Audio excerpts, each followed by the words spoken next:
Hey, we're live. Hi, everyone.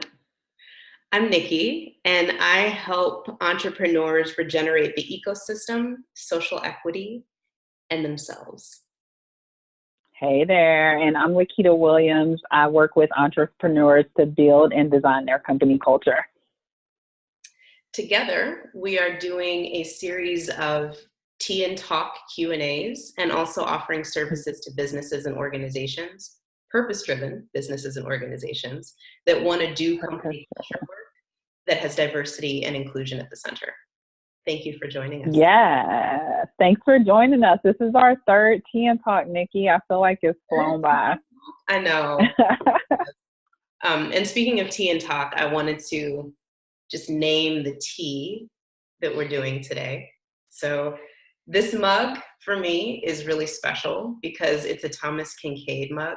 And say what you want about Thomas Kinkade. My grandmother really loved him. And when she passed away in 2012, there was a Thomas Kinkade book on her shelf. And it was the first thing that I took from her house in her room after she passed away to read. And so it was really special. So this mug is really special. And then this sweater is the sweater that my baby sleeps with in his crib since he doesn't sleep with me anymore. So I just feel like I'm wrapped in between my generations, love, my grandmother and my baby, and it just feels really sweet and special. So beautiful. And what are you drinking today? I'm drinking passion tea today. So good. Some lemongrass. Yes. I was drinking when we first did it, and so it's now back around, and I'm appreciating that. Take it back. So I am doing green tea today, and my mug, we're both sentimental, is actually from SCAD. And I got this mug when we dropped my son off for his first semester in college. And he's a junior now. So it's Savannah College of Art and Design. So he's actually in school there in the South, and he is a junior. He'll be going into his senior year next year, and I can't believe I made it. But I love this mug, and I always drink out of it when I'm thinking about him. And so definitely the right pick for today. And I'm actually drinking green tea today. Just get a little more pep in my step. It started to rain here in Seattle again, so bring out the good stuff. Awesome. Thank you. Perfect. Yeah. And so let's jump into some announcements. Yes. I think we have here. Mm-hmm. So just an update for everyone. As Nikki said, this is our third Tea and Talk, and we're going to give you some additional details soon about engaging with us for Tea and Talk that is going to be coming up for us. Nikki actually next week is going to be at the Social Venture Institute in North Bay, California, next week on the 10th and 11th. Is that right, Nikki? Yeah, that's right. So it's the Social Venture Institute Women Conference, and it's going to be in Petaluma, and I'll be offering little small 20-30 minute free sessions around diversity and inclusion in company culture.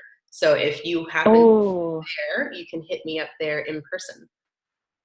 That is perfect. Such a good opportunity. So definitely take her up on that.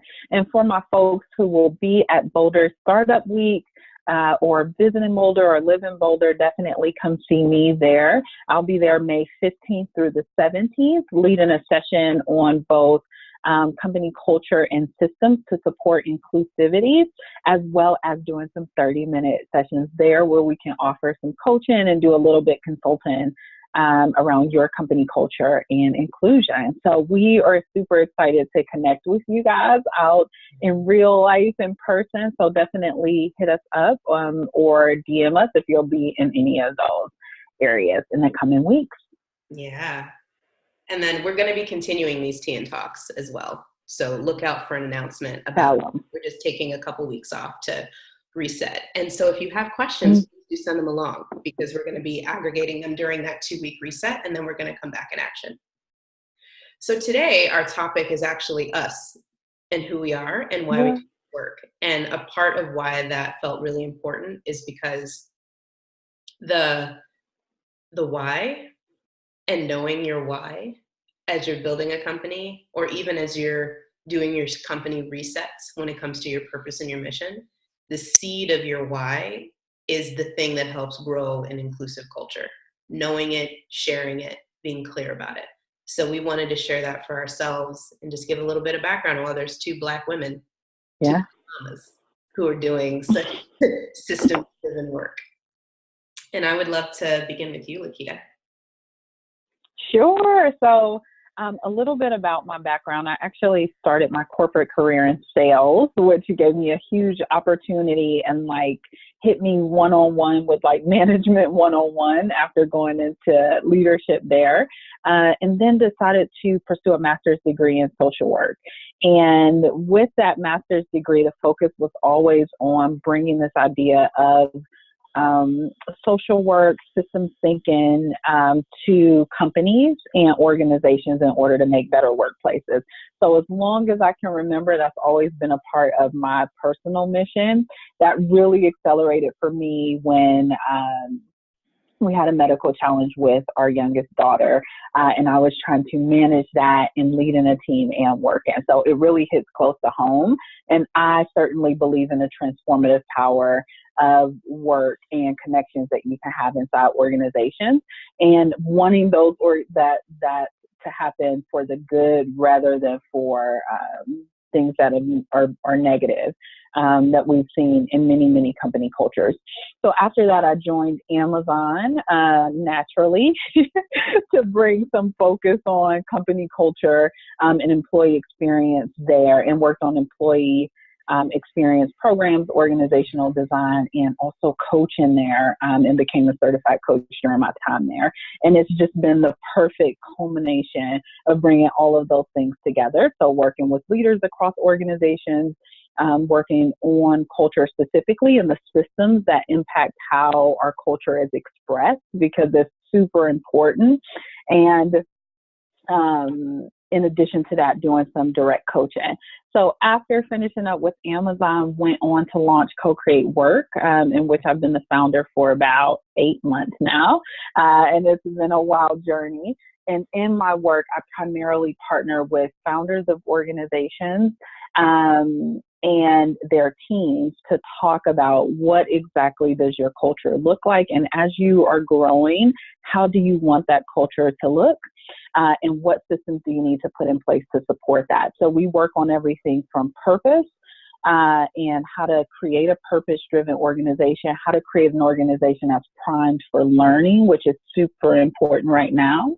How do we reskill and provide support for employees who need to learn new ways of working or learn new skills, and putting those systems in place, as well as everything from making decisions effectively as a group, leading effective meetings, because we've all been in meetings that weren't effective or were effective or where others' voices were heard.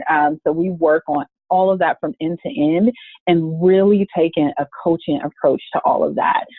So it's not a like sage from the stage, like here's a consultant book of like what you need to do and you go off and do that, but really partnering with clients directly to bring about that change, because it can definitely be a challenge. And so partnership as you walk through that is critical. And so that's a little bit about me and like why I do this. My biggest purpose is to help organizations, like purpose-driven organizations, succeed and be successful in building optimal cultures that allow employees to both have a great experience at their company, but then go on to do amazing things in other areas of their life and with their next company. So that is what gets me out of bed in the morning. Beautiful. Yeah. Yeah. What about you? My purpose with this work, I love how you went through a little bit of a retrospective of your career and how you came to this. And I think if I had to do that from my perspective, the way that I hold diversity and inclusion is from the frame of sustainability.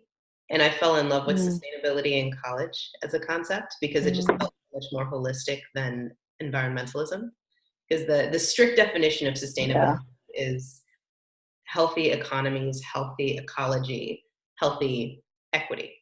And so I use like ecology, economy, equity, and the 3 E's as my frame psychologically for sustainability. And it's somewhat easy at this point to have two, but having all three of them really functioning healthily at the same time can be like rocket science.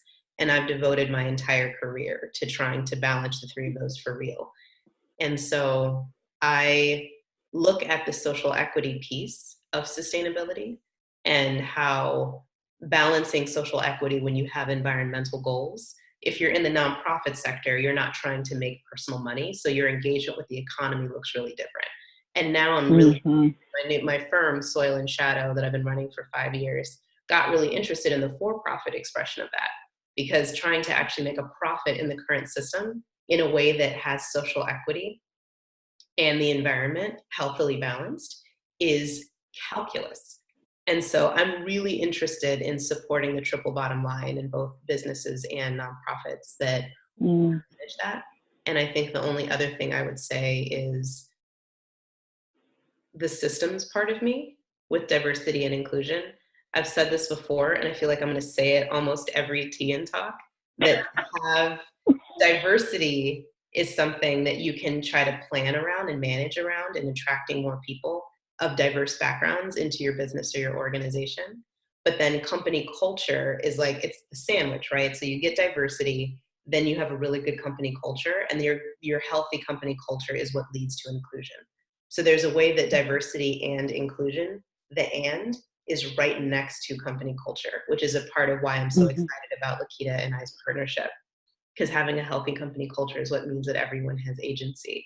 So I'm really interested in the systems and the infrastructure and the processes that support everyone in a group feeling empowered to show up as their full selves and in full sovereignty, and take personal responsibility for their own experience, so that we can create grace with ourselves and grace with each other.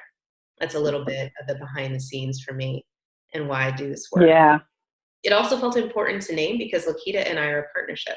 I focus on the triple bottom line, and she focuses on purpose-driven companies. And they're really similar, but they're slightly different. And so us coming together to really bring our Voltron powers to unite is special, and wanted to lift that up a little bit. Yeah, the magic. And I will add to where you mentioned empowerment. For both Nikki and I, we are really invested in an empowerment model when we partner with organizations.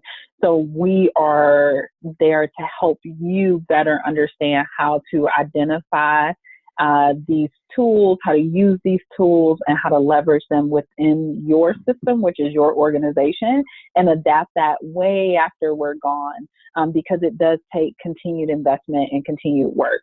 So we are very much focused on an empowerment model of a consultant and coaching and partnership with everyone that we work with and serve.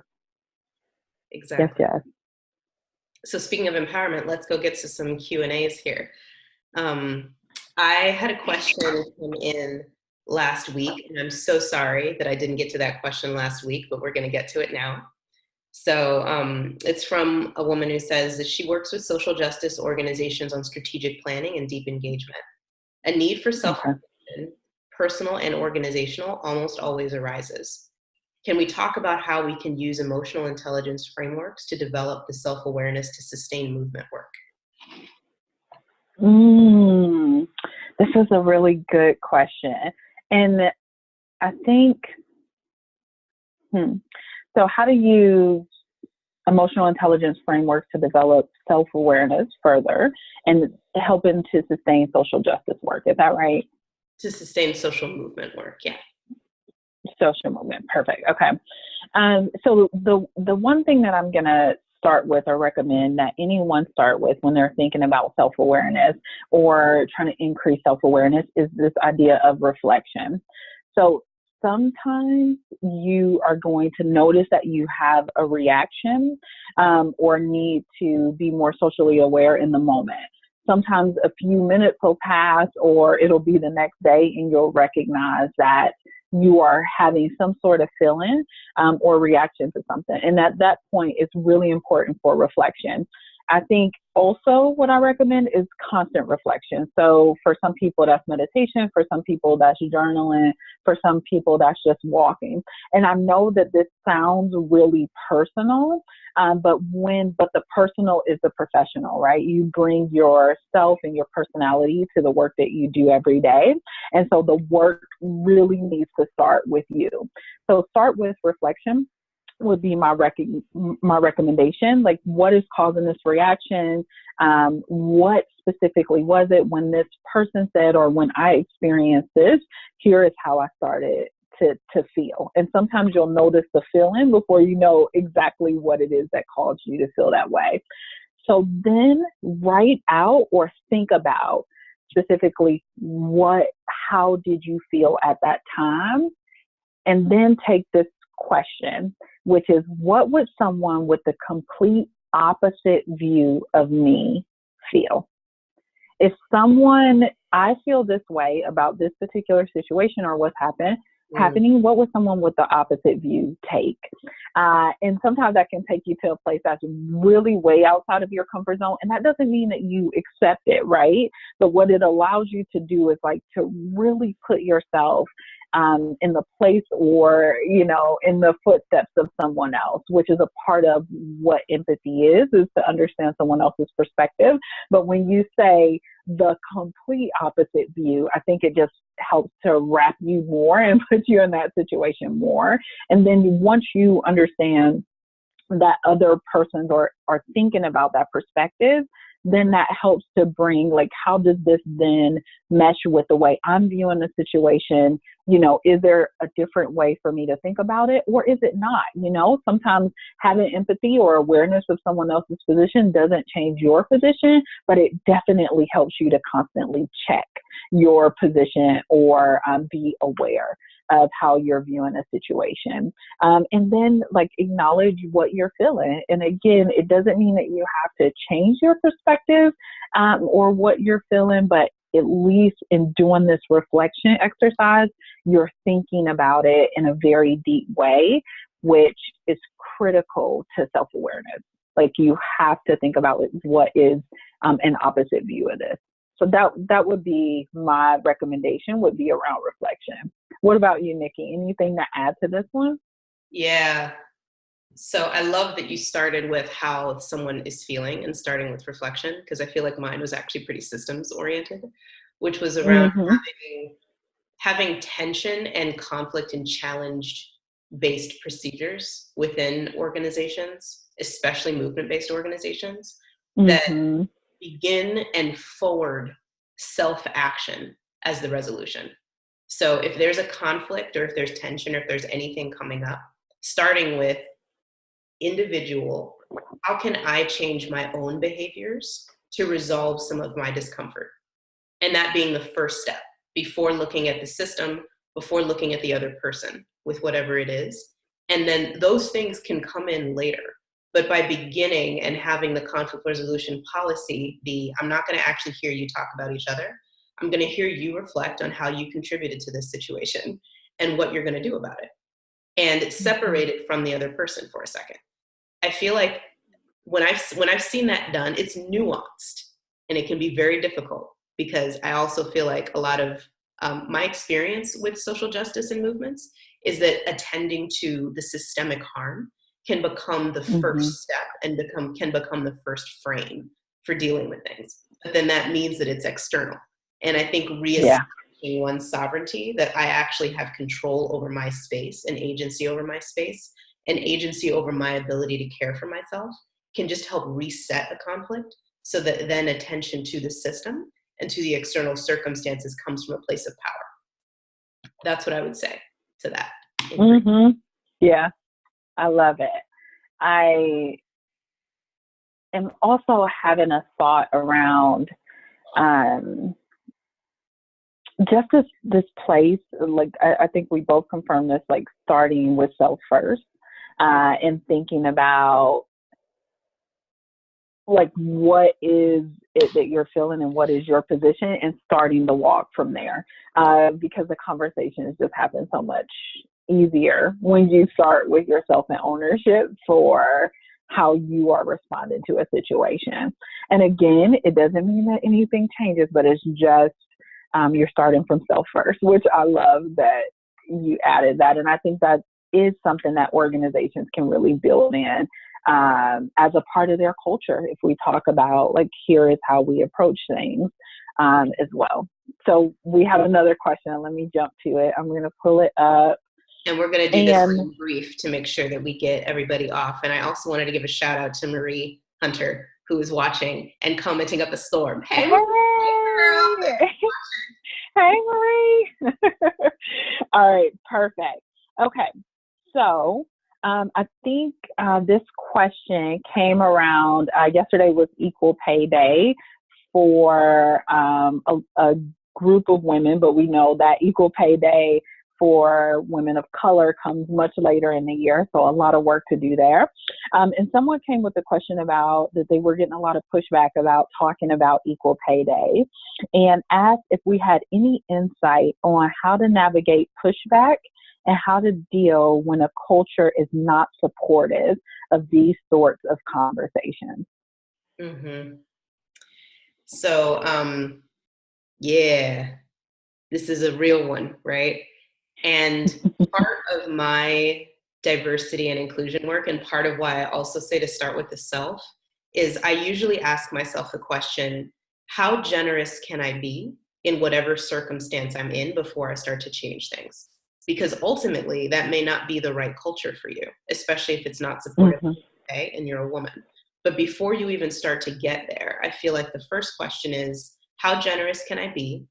Because I try to change things from an asset-based point of view, and starting with whatever is in alignment with what I would like to see happen, focus my attention there, grow that, and then see if that can shift the larger system. So is the whole environment not supportive? Are there certain staff people that are supportive? Are there certain executives that are supportive? Can you have conversations with them and start to work with them to see if you can create some internal change within the system? Because it's always also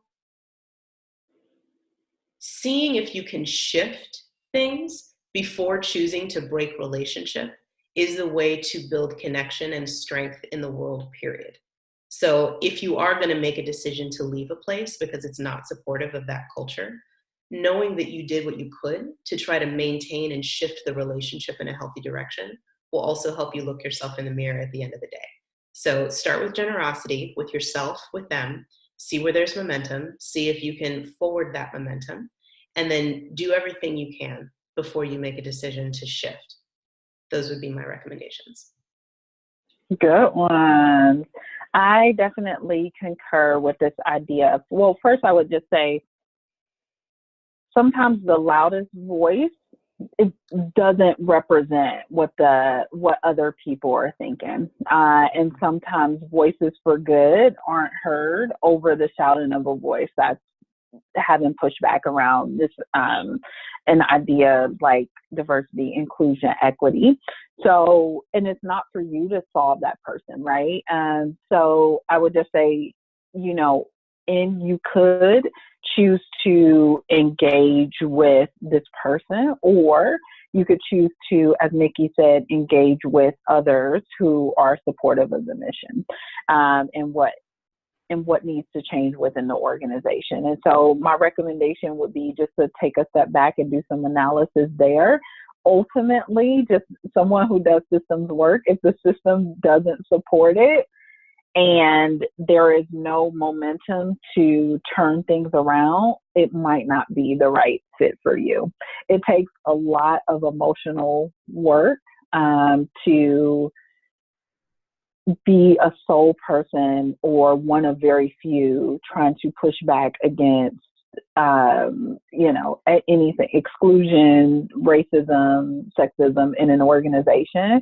And so understanding first, like, is there a way forward, which I think is similar to what you were saying, Nikki, and identifying that way forward and coming in community with other people. Sometimes the pushback that you get, again, doesn't represent what is true about that organization. It may be a single voice. And so get into the bottom of that and understanding what is the organization's stance and what are they willing to do to address issues like these. I think it's social media. I don't know. Like, because I can imagine it sounds like from the question, you're getting this sort of pushback from folks on social media. And Nikki, I don't know if you have some tips for dealing with, I don't know, trolls, because in that case, that might just be an ignore situation. Yeah. My thing with internet trolls is that everyone needs love, and we all try to create connection and love in ways that are sometimes counterproductive. Internet trolls are reaching for connection of some kind, and that is the only way they know how to get it in that moment. But you always have sovereignty and control over how people engage you. And if you are not open to engaging that person's way of engaging love, you can create a boundary. And I usually say boundaries with internet trolls, because the level of sophistication that it takes to get from you're trying to engage me and create connection, but in a way that is potentially counterproductive. Let's work on that so that we can engage and create connection in a healthy way. It's very hard to run that track on social media. It has been done, but it requires an energy expenditure. And so it just means that you need to decide whether it's worth your time and worth your energy expenditure to do that. But I don't want to go too much farther because we are at our mark. So just wanted to do some brief recap of the announcements before we go. And that is that we've been doing these tea and talks for the last 3 weeks. We're going to take a couple of weeks of a break, and then we're going to be back in action after that. So please send us your questions. Thing number 2, if you want to engage with Lakita and I in person, I'm going to be at SVI Women next week in Petaluma from the 10th to the 11th. Lakita is going to be in Boulder at Boulder Startup Week from May 15th to the 17th. And we look forward to engaging with you in the future. Thank you so much for watching and for being with us for these last 3 weeks. Yeah. Cheers. Cheers. Take care, everybody.